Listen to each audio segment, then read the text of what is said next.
Jalala. Can you say Jalala? That's hello in the Quechua language, spoken in Bolivia even before Spanish was spoken there. Welcome to Patrika's Little Star Cafe. Facts that are fast, fun, and keep you happy. Today is Wednesday, March 14th, 2018, and here are today's matters for chatter.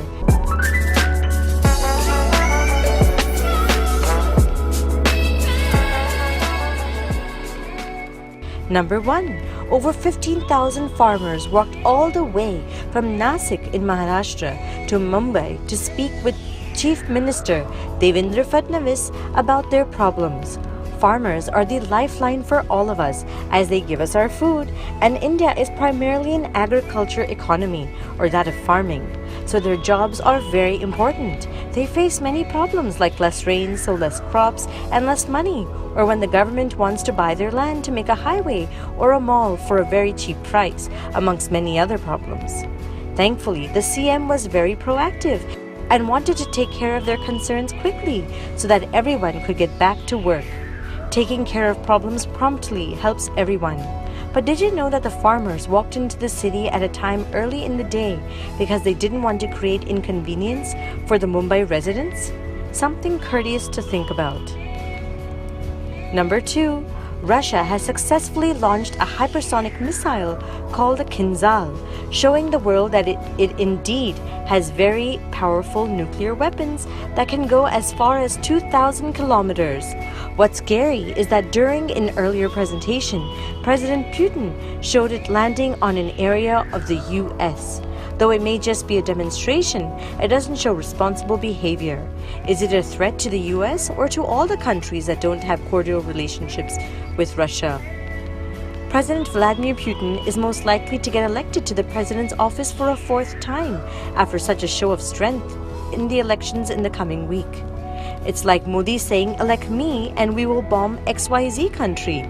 It doesn't create much comfort, but it does show that he is willing to do anything to keep his people safe and the country powerful. Problem is, what happens when the other country fights back? Number 3.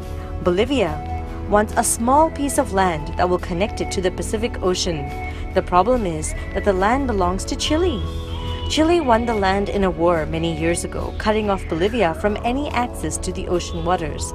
And what weapon is Bolivia using to show its maritime prowess and power that it will fight for the land strip? A huge 200-kilometer long flag. It's supposed to be the largest in the world. A flag of a country that's 200 kilometers long? Well, seeing will be believing.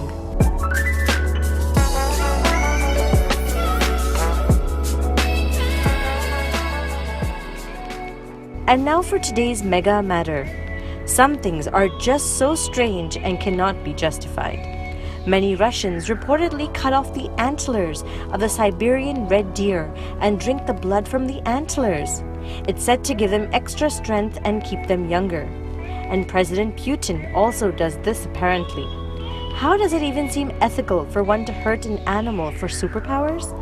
If it's even true, animal rights activists are rightly highlighting this issue. How is this any different from going after elephant tusks or tiger skins to hang on walls? Again, in Russia, a lot of mining was done to get uranium, which is used to make nuclear missiles. Uranium is radioactive and can cause a lot of harm to the human body, and so many who mine the elements suffer diseases. After all the uranium was taken out, the water left underground was found to be infused in radioactive elements. Now, that abandoned mine is being turned into a health spa in Russia, claiming that radioactive waters will heal the body of symptoms of arthritis and other ailments. Question is, how much radioactivity can you expose your body to without getting harmed? Did you know that microwaves have radioactivity too? Standing in front of a microwave and eating food heated in a microwave all the time can also be harmful. So radioactivity, even in doses, can harm you. Just goes to show, don't believe everything in an ad. Use your own judgment. Today's word of the day is ailment. That's a problem or a disease. And finally, for today's quote of the day, myths cannot be translated as they did in their ancient soil. That's a quote by Margaret Atwood. Thank you for listening, and do send us your questions and comments via WhatsApp, or you can email us at diptyanti@gmail.com. Take care. Lots of love, Dipti Auntie. Twinkle, twinkle, little star. Do you know how loved you are?